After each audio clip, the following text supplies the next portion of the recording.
संवैधानिक विकास के क्रम में हम लोगों ने यह देखा कि ईस्ट इंडिया कंपनी के आने के बाद से लेकर 1947 की आज़ादी के बाद तक भारत में जो संवैधानिक विकास हुआ, उस संवैधानिक विकास में कहीं न कहीं इंग्लैंड का बहुत बड़ा योगदान था, जिसको हमने समझाने का प्रयास किया है कि 1612 से लेकर के 1853 तक जो संवैधानिक अधिनियम भारत में लागू किए गए, उनमें हर वर्ष 20 वर्षों बाद अलग अलग समय में नए नए कानूनों के द्वारा जो सुधार कार्य किए जा रहे थे और उनका उद्देश्य था कि उन कानूनों को भारतीय क्षेत्रों में किन तरीकों से लागू किया जाए। पहले चरण में हम लोगों ने देखा था कि ईस्ट इंडिया कंपनी के भारत आगमन से लेकर के 1857 की क्रांति तक भारत में कौन कौन से संवैधानिक अधिनियम लागू किए गए और संविधान का विकास हुआ। उसमें हमने 1612 से लेकर के 1853 और 1854 के संवैधानिक अधिनियम या रेगुलेटिंग एक्ट के बारे में हम लोगों ने पढ़ा, परंतु अब द्वितीय चरण जो प्रारंभ होता है, उस द्वितीय चरण की शुरुआत 1857 की क्रांति के बाद जो सबसे बड़ा बदलाव हुआ, वहां से लेकर के 1947 तक जो भारत में संवैधानिक विकास का द्वितीय चरण कहा जाता है।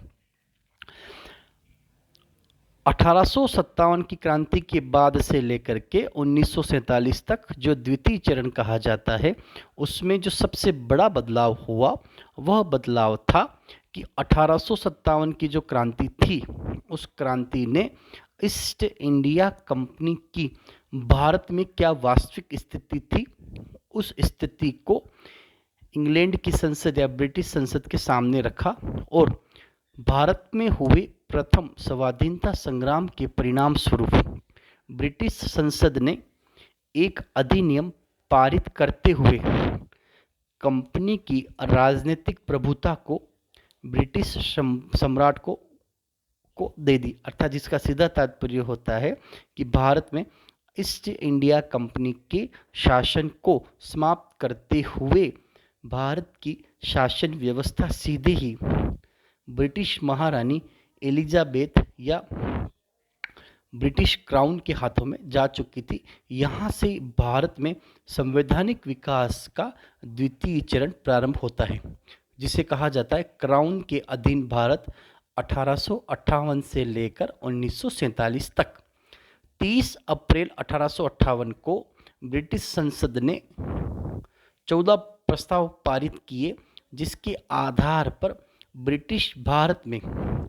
उत्तम शासन के लिए 1858 का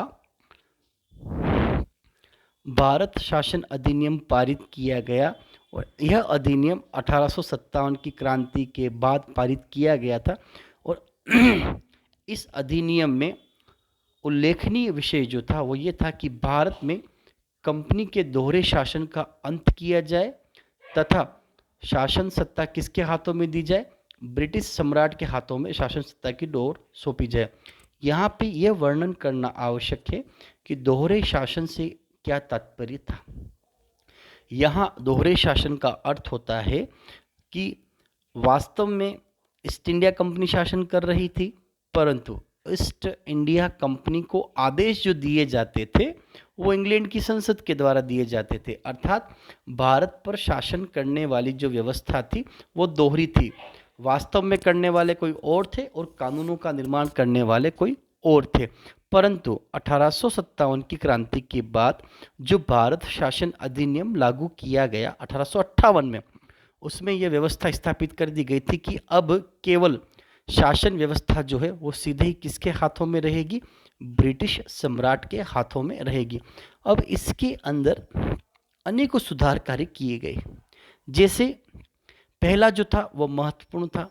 कंपनी अर्थात ईस्ट इंडिया कंपनी को पूर्णतया ब्रिटिश क्राउन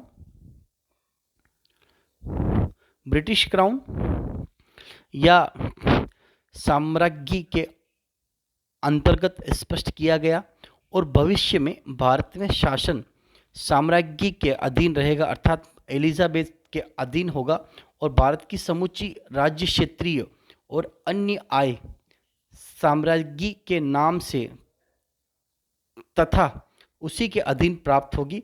प्राप्त आय को भारत सरकार के ही कार्यों में व्यय करने का निर्देशित किया गया था। तो इसका तात्पर्य था कि शासन व्यवस्थाएं सीधे ही ब्रिटिश संसद के हाथों में जा चुकी थी। नंबर 2,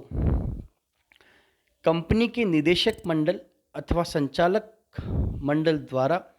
किए जाने वाले समस्त दायित्व और उनके प्राप्त अधिकार प्रिंसिपल सेक्रेटरी ऑफ स्टेट को अंतरित किए जाएंगे तथा उक्त सचिव की सहायता से 15 सदस्यीय भारत परिषद का गठन किया जाएगा। इंग्लैंड में भारतीय शासन और पत्राचार से संबंधित कार्यों के लिए ब्रिटिश संसद मंडल या मुख्य शासन व्यवस्थाओं को स्थापित किया जाएगा। ये इसमें नए कानूनों को इसमें जोड़ा गया था जिससे कि भारत में किसी भी प्रकार की प्रशासनिक व संवैधानिक अव्यवस्था उत्पन्न न हो। अब अगर हम बात करते हैं कि भारत के मुख्य राज्य सचिव के नियंत्रण में ब्रिटिश साम्राज्य को भारतीय सिविल सेवा के गठन का भी अधिकार दिया गया,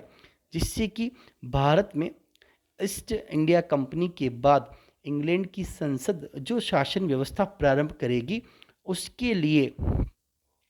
जिन व्यक्तियों की नियुक्ति की जाएगी उनमें योग्यता की कसौटी जो है वो भारतीय सिविल सेवा अर्थात जिसे वर्तमान में IAS कहा जाता है, इसकी शुरुआत जो हुई थी वो 1858 के बाद हुई थी, क्योंकि ईस्ट इंडिया कंपनी के बाद इंग्लैंड को ब्रिटिश संसद को भारत में शासन करने के लिए, भारत में अपनी शासन व्यवस्था को चलाने के लिए उन्हें कुशल भारतीयों की आवश्यकता थी जो रंग और रूप में तो भारतीय हो परंतु विचारों से वो क्या हो, अंग्रेज हो। तो इसी को आधार बनाते हुए भारतीय सिविल सेवा के गठन को स्थापित किया गया, जिससे कि नियुक्तियों में भेदभाव को समाप्त किया जा सके। चौथा जो महत्वपूर्ण सुधार कार्य था वो था सारे सैन्य अधिकार जो थे, अर्थात 1857 की क्रांति के बाद 1858 के अधिनियम के अंतर्गत महारानी जो हैं, ब्रिटिश महारानी जो है उसको सारे सैनिक अधिकार प्रदान किए गए, जो ये दर्शाते हैं कि भारत में अब जो भी सैनिक कार्य या सैनिक गतिविधियां होंगी वो किसके नियंत्रण में रहेगी, ब्रिटिश साम्राज्य के नियंत्रण में रहेगी। अगला जो अनुबंध था वो ये था कि भारत से प्राप्त होने वाले सारे राजस्व, भारत से प्राप्त होने वाले सारे राजस्व और करों का लेखा जोखा प्रति वर्ष इंग्लैंड की संसद में प्रस्तुत करने का दायित्व भी भारत के मुख्य राज्य सचिव को सौंपा गया, जो ब्रिटिश क्राउन के अंतर्गत रहते हुए भारत में कार्य करेगा। अब इसमें एक जो नयापन था वो ये था कि ब्रिटिश क्राउन को भारत का गवर्नर जनरल और प्रेसिडेंसियों के गवर्नर नियुक्त करने का अधिकार दिया गया। इससे पहले क्या था, इससे पहले ये था कि 1857 की क्रांति से पहले भारत का गवर्नर जनरल कलकत्ता प्रेसिडेंसी में बैठा करता था और वह ईस्ट इंडिया कंपनी का सबसे बड़ा अधिकारी हुआ करता था, और प्रेसिडेंसियाँ जो थी, अन्य प्रेसिडेंसियाँ जो थी वो चाहे मद्रास हो, बम्बई हो, ये सीधे ही कलकत्ता प्रेसिडेंसी के नियंत्रण में थी। परंतु अब ब्रिटिश क्राउन को यह अधिकार दिया जा चुका था कि वे भारत का गवर्नर जनरल और प्रेसिडेंसियों को नियुक्त करने के सारे अधिकार किसको दिए जा चुके थे, ब्रिटिश महारानी या एलिजाबेथ को प्रदान किए जा चुके थे। अगर इसमें नएपन की हम बात करें कि भारत में के निवासियों और देशी शासकों के अधिकार तथा प्रतिष्ठा को उचित सम्मान देने का वचन जो दिया गया था वो इसी अधिनियम के अंतर्गत दिया गया था, 1858 के अधिनियम के अंतर्गत, कि वे देशी रियासतें, देशी शासक भारत के स्थानीय व्यक्तियों के जो अधिकार थे जो 1857 की क्रांति के बाद भी बने रहें, उनके लिए सारी व्यवस्थाएं ब्रिटेन की संसद के द्वारा या क्राउन के अंतर्गत दी गई थी, तथा भारतवासियों की धार्मिक स्वतंत्रता की रक्षा करने का दायित्व किस पर दिया गया? ब्रिटिश सम्राट में निहित किया गया, अर्थात इंग्लैंड की संसद भारत में निवास करने वाले व्यक्तियों की धार्मिक स्वतंत्रता को समाप्त नहीं करेगी। इस कानून की व्यवस्था भी किसमें की गई थी? इस व्यवस्था के अंतर्गत की गई थी। और भारत में कंपनी द्वारा की गई, पहले कंपनी द्वारा की गई जितनी भी संधियां थी, जो भी अनुबंध थे, वे सभी किसके वचनबद्ध रहेंगे? ब्रिटिश सम्राट या साम्राज्य के अंतर्गत रहेंगे। उनकी पालना करवाना, उनमें बदलाव करना तथा उनके अनुरूप शासन करना, इन सारी व्यवस्थाओं को अब ईस्ट इंडिया कंपनी की जगह 1858 के अधिनियम के बाद ये महारानी को प्रदान किए जा चुके थे, जिसका सीधा तात्पर्य था कि भारत में हर व्यवस्था, चाहे प्रशासनिक हो, सैनिक हो, सिविल हो, राजस्व हो और या भारतीय राज्यों के बाद समझौते हो, वो सभी समझौते अब सीधे ईस्ट इंडिया कंपनी के हाथों से ब्रिटिश साम्राज्य या महारानी के हाथों में आ चुके थे। यह जो अनुबंध था, इसे 1858 का अनुबंध कहा जाता है, जो क्राउन के अधीन भारत बनने के बाद पहली बार स्थापित किया गया था। इसकी जो मुख्य विशेषता थी, अगर हम उसकी बात करते हैं कि क्या व्यवस्था रही, क्यों इस तरीके से हुआ, तो 1858 के बाद पुनः भारत में भारतीय परिषद अधिनियम, जिसे कहा जाता है इंडियन काउंसिल्स एक्ट 1861, यह जो एक्ट था, यह 1831 से लेकर के 1853 की अवधि के अंतराल में विभिन्न